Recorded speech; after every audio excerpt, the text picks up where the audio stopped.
તારીખ 17 September 2020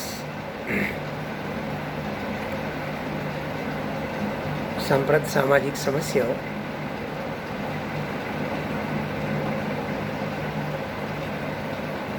same 3 અને આજે જે આપણે ટોપિકની ચર્ચા કરી રહ્યા છે તે ટોપિકનું નામ છે બાળ મજૂરીની સમસ્યા. મિત્રો, બાળ મજૂરીની સમસ્યાના વિવિધ મુદ્દાઓની આપણે ચર્ચા કરી તો એમાં બાળ મજૂરીના સ્વરૂપમાં આપણે ચોથા મુદ્દાની આપણે આજે ચર્ચા કરી રહ્યા છે કે બાળ મજૂરીનું સ્વરૂપ. એમાં ચોથો મુદ્દો છે બાળ મજૂરી એ સાપેક્ષ પરિસ્થિતિ છે. હવે બાળ મજૂરીને સાપેક્ષતાનો સમજવાનો પ્રયત્ન કરીએ તો બધી જ સામાજિક સમસ્યાઓ સાપેક્ષ એટલે કે સારું અને ખરાબ વિશેના લોકોના વિચારો, મૂલ્યાંકનો ઉપર આધારિત હોય છે. એટલે કે આ મૂલ્યાંકનો અચલ અને કાયમી નથી. આ મૂલ્યાંકનો સમય, સ્થળ અને પરિસ્થિતિ પ્રમાણે બદલાતા રહેતા હોય છે. સમાજની નૈતિક અને સામાજિક સભાનતામાં ફેરફાર થતો રહે છે. વળી સમાજના બધા જ સમૂહો પોતાના મૂલ્યોને અમુક પરિસ્થિતિ માટે ખરાબ ગણતા નથી, પરંતુ અમુક પરિસ્થિતિને સમાજના અન્ય સમૂહોમાં તેમને અલગ મૂલ્યાંકનોને કારણે ખરાબ અને વખોડવા લાયક ગણવામાં આવે છે. બાળ મજૂરીના સંદર્ભમાં ભારતમાં અને વિશ્વમાં આ ઘટના જોવા મળે છે. ભારતમાં બાળ મજૂરીને સાપેક્ષ પરિસ્થિતિ ગણી શકાય. આજથી આશરે 50-60 વર્ષો પહેલાં બાળ મજૂરીને બહુ ખરાબ, અનિચ્છનીય અને સમસ્યારૂપ ગણવામાં આવતી નહોતી. સામાન્ય રીતે મોટાભાગના લોકો તેને સ્વાભાવિક ગણીને સ્વીકારી લેતા. તેના વિશે ખાસ ચર્ચાઓ પણ થતી નહોતી. તેને અટકાવવાના કાયદા પણ નહોતા. પરંતુ ભારતમાં આઝાદી બાદ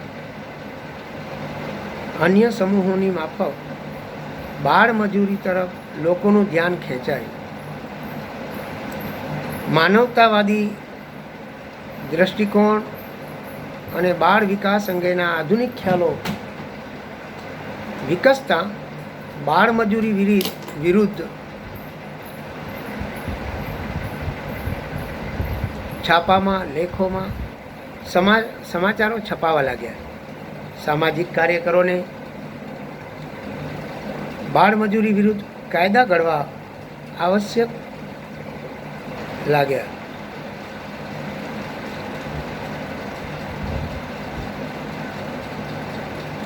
બાળ મજૂરી વિરુદ્ધ કાયદા ઘડવાની હિમાયત કરી. 1986માં બાળ મજૂરી અટકાયતનો કાયદો ઘડવામાં આવ્યો.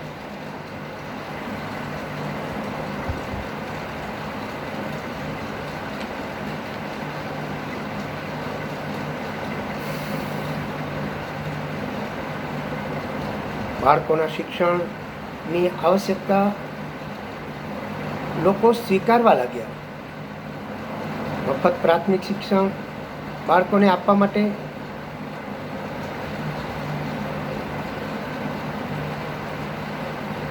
શાળા અને શિક્ષકો વધારવામાં આવ્યા.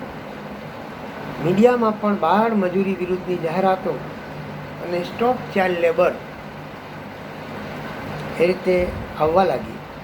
આમ સમાજની નૈતિક અને સામાજિક જાગૃતિમાં વધારો થયો. જે પહેલાં બાળ મજૂરીને એક જરૂરી અને એક સ્વાભાવિક, એક સહજ પરિસ્થિતિ કે ગણી લેવામાં આવતી હતી,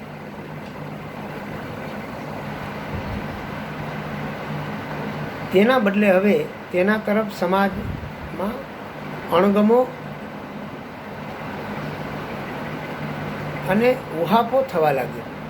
અને બાળમજૂરી દૂર કરવાની માગણી પણ વખતો વખત થાય છે. સાથોસાથ એ હકીકતો પણ સ્વીકાર કરવાનો રહ્યો કે સમગ્ર રીતે ભલે આજે બાળમજૂરીને સમાજમાં અનિચ્છનીય અને અનિયમન તરીકે ગણવામાં આવે, આમ છતાં હજુ ગ્રામીણ સમાજના પછાત જ્ઞાતિઓમાં અને ગરીબ આર્થિક વર્ગના લોકોમાં બાળમજૂરી ચાલુ રહી છે. જોકે હવે તેને એક અનિવાર્ય અનિષ્ટ તરીકે અને પોતાની મજબૂરી લાચારી તરીકે ગણવા લાગ્યા છે.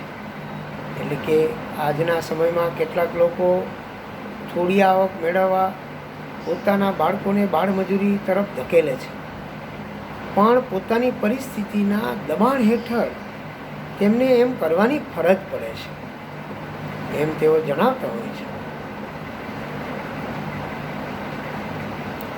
તેઓની અંતરની ઈચ્છા તો બાળકોને શાળા મોકલવાની, ભણાવવાની અને ભવિષ્યમાં તેમનો વિકાસ થાય તેવી પ્રવૃત્તિઓ જોવાની હોય છે. પરંતુ પરિસ્થિતિવશ લાચાર બનીને બાળકોને કામ કરવા મોકલવા પડે છે. મોટાભાગના ગરીબ કુટુંબો ધરાવતા હોવાનું અભ્યાસોમાં જોવા મળ્યું છે.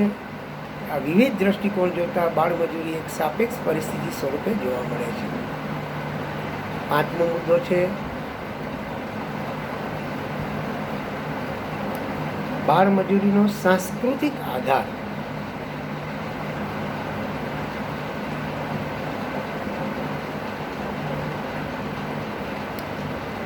બાળમજૂરોનો સાંસ્કૃતિક આધાર સમાજમાં એવું જોવા મળે છે કે અમુક સામાજિક સમસ્યાઓની ઉદ્ભાવક પરિસ્થિતિને વાંધાજનક ગણવામાં આવતી નથી. કેટલીક વખત તો સમાજ એવી પરિસ્થિતિને સારી ગણીને સ્વીકારી લે છે. જેમ કે અમેરિકામાં કૌટુંબિક ભોજન, ધાર્મિક ઉત્સવથી માંડીને રાજકીય સત્કાર સમારંભ સુધીના લગભગ બધા પ્રસંગોમાં શરાબ પીવાની બાબતને સારી ગણવામાં આવે છે. એ જ રીતે કેટલીક સમસ્યાઓ શહેરી જીવનશૈલી સાથે વણાઈ ગયેલી હોય છે. એટલે કે શહેરી જીવન સાથે સંબંધિત સાંસ્કૃતિક મૂલ્યોમાંથી અને સામાજિક અનિષ્ટો પેદા થતા હોય છે. મોટા કુટુંબને ઇચ્છનીય ગણવાના મૂલ્ય સાથે સમસ્યાઓનો નિકટનો સંબંધ હોવાની પ્રતીતિ કરાવે છે. ગુનાખોરી, આપઘાત, કૌટુંબિક વિઘટન વગેરે ઘટનાઓમાં માનવ વર્તનની જે પ્રતિક્રિયાઓ જોવા મળે છે તે ભલે લાભદાયક ગણાતી નથી, છતાં તે આપણી સાંસ્કૃતિક, આપણા મૂલ્યો, આપણી જીવનશૈલી સાથે વણાઈ ગયેલી હોય છે. આનો અર્થ એવો થયો કે આવા વર્તનોને આપણે નૈતિક રીતે યોગ્ય ગણીએ છીએ.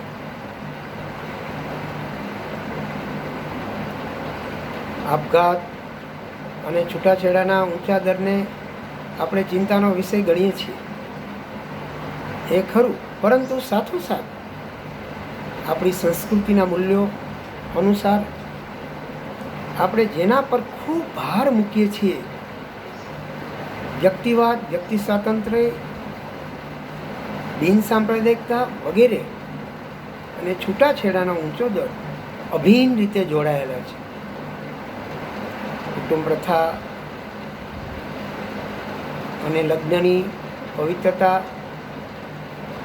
અંગેના આપણે સ્વીકારેલા મૂલ્યો સાથે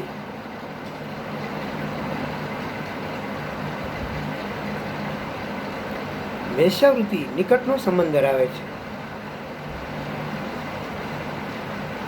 આમ સામાજિક સમસ્યાઓને કોઈ બાહ્ય પરિસ્થિતિ ગણી લેવાથી સામાજિક વાસ્તવિકતાની ઉપેક્ષા કરવા જેવું થાય છે. આ ઘટના સામાજિક સમસ્યાઓનો સાંસ્કૃતિક આધાર સૂચવે છે. વધુ સ્પષ્ટ રીતે મિત્રો કહીએ તો સામાજિક સમસ્યાઓએ વાસ્તવમાં આપણે સ્વીકારેલા સાંસ્કૃતિક મૂલ્યો કે આપણે અપનાવેલી જીવન શૈલીની જ પેદાશ છે.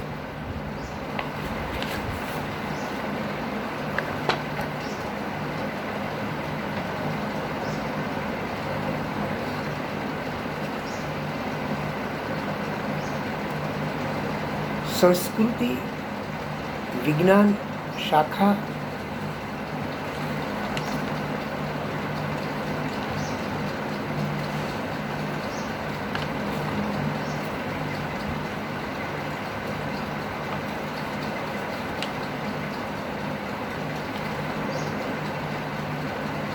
વિજ્ઞાન શાખા સંસ્કૃતિ વિજ્ઞાન શાખા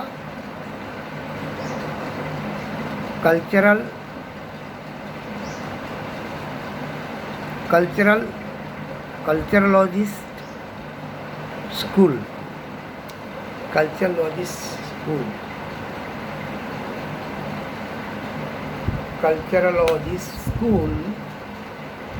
એટલે કે સંસ્કૃતિ વિજ્ઞાન શાખાના વિદ્વાનો બાળ મજૂરીના ઉદ્ધવ માટે માર્ક્સવાદી આર્થિક પરિબળને ખાસ મહત્વ આપતા નથી. આ શાખાના નિષ્ણાતો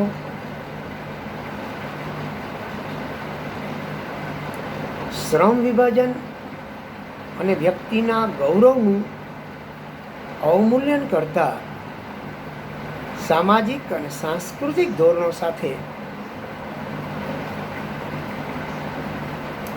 બાળ મજૂરીનો સંબંધ હોવાનું નોંધે છે. શ્રી એસપી પુનાલકરે, મિત્રો આપણે બધા એસપી પુનાલેકરનું નામ સાંભળ્યું હશે. SP પુનાલેકર A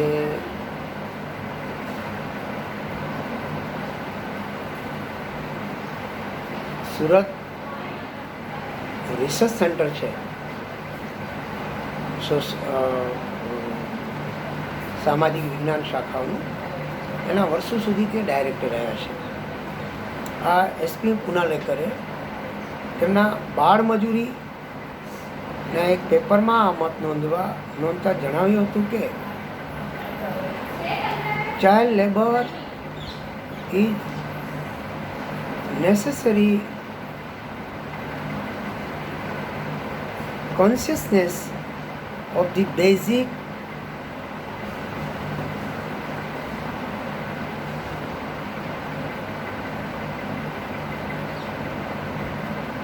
inequalities signify distortions in social and cultural system. એટલે કે મિત્રો પુનાલકર સાહેબ એ કહેવા માગે છે કે બાળ મજૂરી એ સામાજિક આર્થિક વ્યવસ્થામાં રહેલા મૂળભૂત અસમાનતાનું અનિવાર્ય પરિણામ છે. આના ઉદાહરણ તરીકે જ્ઞાતિ પ્રથાને લઈ શકાય.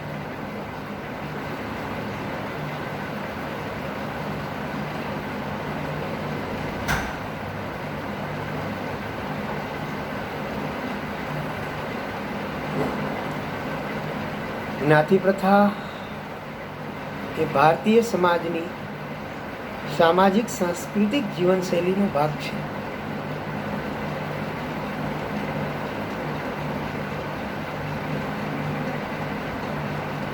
ભારતમાં ઐતિહાસિક રીતે નિમ્ન પછાત અને દલિત જ્ઞાતિઓને માનવીય વિકાસની તકોથી વર્ષો સુધી વંચિત રાખવામાં આવ્યા હતા. તેઓને બાળમજૂરીની વ્યાપક પ્રમાણ જોવા મળે છે. આધુનિક સમાજમાં સમાનતા, લોકશાહી, સ્વતંત્રતા, માનવીય ગૌરવ વગરના નવા સાંસ્કૃતિક અને સામાજિક મૂલ્યોના વિકાસ થતાં સમાજમાં શિક્ષિત વર્ગમાં બાળમજૂરી વિરુદ્ધના વિચારો શરૂ થવા લાગ્યા. એ હકીકત પણ સમાજમાં સાંસ્કૃતિક મૂલ્યો સાથે બાળમજૂરીનો નિકટનો સંબંધ છે એ બાબતને આપણે અહીંયા સૂચિત કરે છે. મિત્રો, હવે પછી આપણે આગળનો વિડીયો એ બાળ મજૂરી